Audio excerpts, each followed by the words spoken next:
Hi guys, welcome to another Divi Theme video. This is Jamie from System22 and webdesignandtechtips.com. Well, we've got a bit of fun for you today. We've just done this for a client. I thought I'd share it with you. We've got a little animated line that's going to appear and you can add it to any module, any heading, anything you want really. Really easy to do. Got to do a little bit of coding for this today, but it's simple CSS, and as usual I'll put any code that we write today down under the video. So let's get started. I'm going to enable the Visual Builder. Once enabled, let's go down. I'm going to write this in a code module today. You can put it in your theme customizer if you want to use it on multiple pages, and I'll show you how to do that in a little while. So let's get rid of all this and we'll start from scratch. Okay, the first thing I want to do is I'm going to add a little row for my code module. Like I say, you don't have to do this way. It's just easier for me to show you what's going on by doing it this way. I've got a little code module there. I'm going to leave that just like that. Okay, let's add a new little row now. And let's put 3 different things in there perhaps. I'm just going to throw a call to action in there. Not even going to give it a button or a link or anything like that. But I will give it a class name. And we can give it whatever class name you want, but it needs to be unique. So let's go over to CSS IDs and classes. And we'll give it a class name, not an ID, a class name. Let's call it my link, or my line perhaps. Because I'm going to make a little line that appears underneath like we showed earlier. Great, well let's just save that. Now let's go back into this code module up here.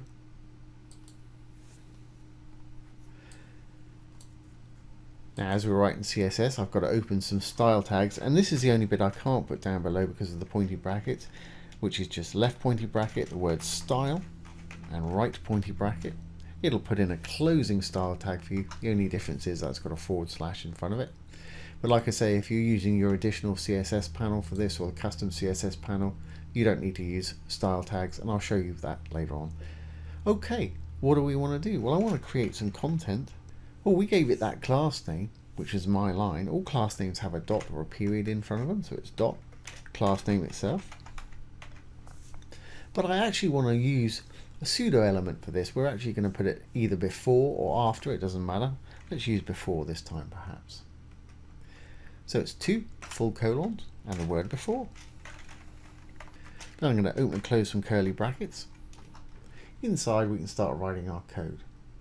What is it we want? Well, it's content because it's going to be a little line. So I'm going to say content, colon, and then I'm just open a couple inverted commas to tell it that there's going to be something there. I haven't told it what yet though.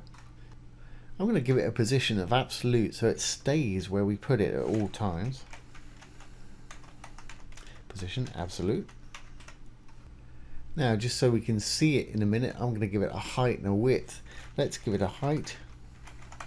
Let's say 4 pixels, I think that's what I used before. Obviously adjust this to what works for you. And so we can see it, let's give it a width of say 15%. And that's going to be 15% of whatever element we apply it to. So if it's a long element, it'll still be 15%. If it's a short element, it'll still be 15%. Now I know you can't see it, let's make it so you can see it. We'll give it a background color. And for argument's sake, I'm just going to make mine blue. And you may not be able to see because it's blue on blue there, but there's a little blue line. It's appeared right there in our little module.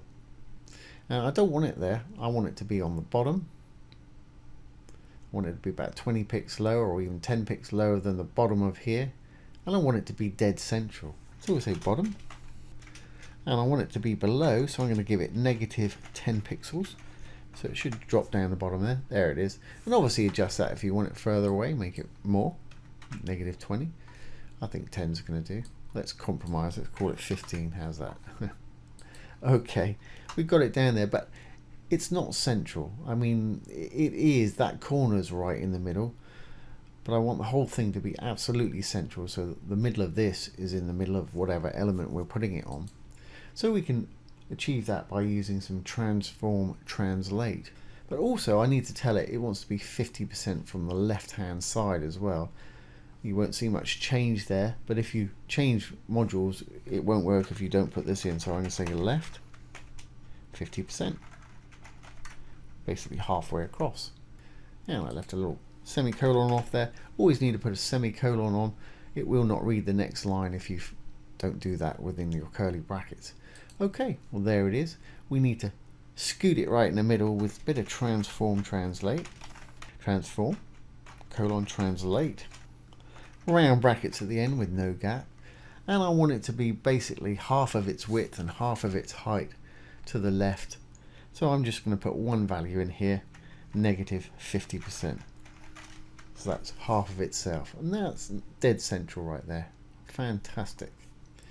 But what I actually want to happen is, I don't want to see it at all. Then when I hover over whatever element we're applying it to, I want it to come in and grow to the full width of whatever that element is. So to achieve that, I'm going to copy all this up here from the dot to the end of the before. I'm going to drop down past our closing curly bracket there. I'm going to paste that in. Right after the my line, the E there, I'm actually going to put another full colon, believe it or not, and no gap, and the word hover. So we can create a hover state for it. Now we just need to open and close some more curly brackets and tell it what we actually want it to do. Well, when we hover over it, I just want it to change width from the 15 that it is now to 100%. So all I need to do is write width 100%, and I'll apply this to a few different modules in a minute so you can see exactly how it works. Great. But like I say, I don't want to see it at all initially. You see it's actually working there, but it's happening far too quickly for me. I really want it to happen gradually. So in the regular state, I can slow it down for a bit of drama. Semicolon on the end of there, and I'll say transition. It's actually prompted us, so I'm going to use a little prompt. Transition duration right there, colon. I'm going to make mine 0.7 of a second, 0.7s, obviously whatever works for you. And we'll put a semicolon on the end. And that slowed it down. Great. But like I say, I don't want to see it at all at first. So my width right here, where I put it in so we could see it initially, I'm going to change the 15%. I'm simply going to put a 0 in there. So you can't see it at all. When we hover over, there we go, that's great. Now all we need to do to apply this to any other module is get that class name. My line, without the dot, just my line. Copy it, or we can just retype it in. Let's apply it to a few different modules. Let's perhaps put a blurb in. And we'll get rid of that image and icon. Just so you can see what's going on here. I'm just going to center all that text. Bonk. And let's give it that class name, and you'll see that little line when I hover over it. Over to advanced CSS IDs and classes. Either type it in or paste it in. It was just my line. If I hover over it now, you can see that little line appearing under that one. Works for that. You can actually put it under a title and just have it the width of the title. We've got to jig it around slightly for that, but it's really easy, and I'll show you exactly how to do that. Let's save this. Let's add a little, perhaps a text module. Roll on down. There's a text module. Let's use just the your content. I'm going to make it into a heading by selecting it. Heading 2. Let's just make it a bit bigger and a bit bolder like a real heading. So I hit the little paintbrush to take us straight to it there. Let's capitalize it. Make it semi-bold perhaps. And I want to pop it in the middle and make it a little bit bigger. Great. It looks like a title. And again, we just need to apply that class to it. And that works, but it's actually stretching too far for me. Let's take that down a bit to exemplify it. If I take that text down to just content, it's working, but it's too wide. I just want it to be the actual width of the word itself there. Now to fix that, very easy. We're going to go in and change the size of it. Now still under content, I'm going to give it a background so you can see what's actually going on. There's our full module, and as you can see, that line stretching to the width of the full module. To have it just do the word, let's go into design. I'm going to go into sizing. I'm going to pull width down till it almost breaks that word, till it's just either side of that content right there. Something like that. Fantastic. And I want to scoot that in the middle. And there's a bit too much gap on the bottom. As you can see already, it's just stretching to the size of the word there. If you want to get rid of that gap on the bottom, we can do that with height. What did I make that text? About 32 pixels, was it? Let's try 35 pixels perhaps. That's shortened it up. There we have it. Now we can take that background away. We'll save that. Let's scoot it on the top of this other one so it's a title. And as you can see, now when you roll over that, it'll do that, and we'll save and show you again in a minute. And it'll work for images, anything you want here. Let's add an image.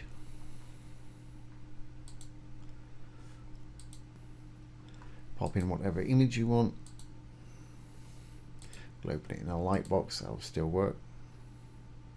And of course, we'll give it that little class name, MyLine.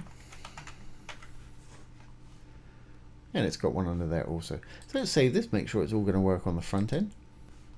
Before I actually exit out, I'm going to copy the code in our code module. You may see it skipping when I do this. It's because that little code module doesn't actually take up any real estate. If you have trouble getting to a module like that, go down to the bottom, expand the little purple button, go over to the left hand side, and we've got wireframe mode or wireframe view. If you do that, it'll take you to the back end. There's our little code module. Go in there that way. Once you're happy, you can go back. Now I'm going to copy all this code, just the MyLine without the style tags, and I'll show you two places you can put it if you don't want to use it on the page. So if you put it on the page, it won't work on other pages. If you want to use it throughout your site, we need to put it in the additional CSS. So let's copy that without the style tags. We can save now. We can exit the Visual Builder. Make sure we save. And if we roll on down, there's our first one. There's our little heading, just stretches there. There's our little blurb module. Here's our little image. And when we click on it, it'll pop out into a light box, which is cool. Great. Now, for those that want to put it in the additional CSS panel, if you don't now, head down to your dashboard. Once there, there's two options. We can go down to Divi, to Theme Options. Under the General tab, if we roll all the way down to the bottom, we've got a custom CSS panel. As you can see, there's some in there already. If there's some there, you can just scoot down what's there and paste in the new code. Hit your save changes when you're happy. Once you've got the check mark, you're good to go. I'm going to delete that because I don't need it in two places. And the other option is to go down to Appearance, Customize. That'll take us to this page here. Right at the bottom, you'll see the additional CSS panel. And this is actually exactly the same thing as the custom CSS panel in the options. Again, if you've got code there, just scoot it down a little bit. Put your new code in. When you're happy, hit Publish. It's not a bad idea to give things a header, so if you've got a lot of code, you can find it easily. And it's a bit of courtesy to anybody that comes behind. For a header, just put in / // anything you write between the stars will not be read as code, so it's a great place for headings or notes. I'll just call it underline. When you're happy, hit the Publish button. So there you go, guys. There's how to add a little animated underline to any module.